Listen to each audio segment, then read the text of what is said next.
that after the turmoil from which Kenyans are still deeply suffering, the Kenya Kwanza administration will begin this new year with much more reflection and humility that will plant hopes that vital lessons have been learned and that 2024 will be better. We were wrong. Yesterday, on the second day of the new year, Hon. William Ruto hit the ground more haughty, abrasive, dismissive, and dictatorial than we have ever known. It would have been easy to let Ruto's threats against the judiciary pass as those of a leader who is ever getting frustrated with the reality of imminent abject failure.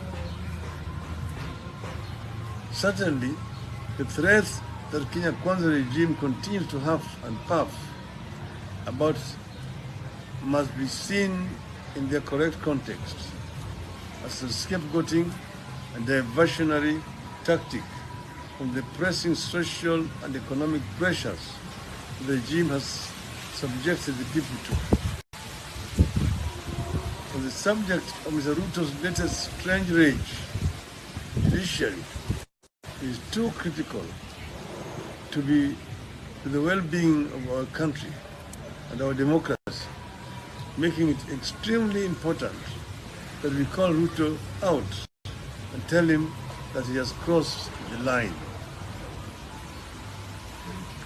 Kenyans will recall that when the Supreme Court made its contemptuous ruling against the Azimio la Umoja's presidential election in 2022, we said we strongly disagreed and accepted it in the interest of furthering the rule of law, democracy, stability, and healing of our nation.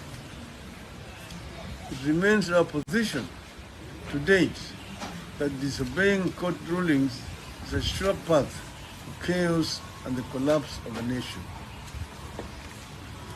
Mr. Ruto has captured Parliament, and bills now come straight from State House and get ratified by the lawmakers.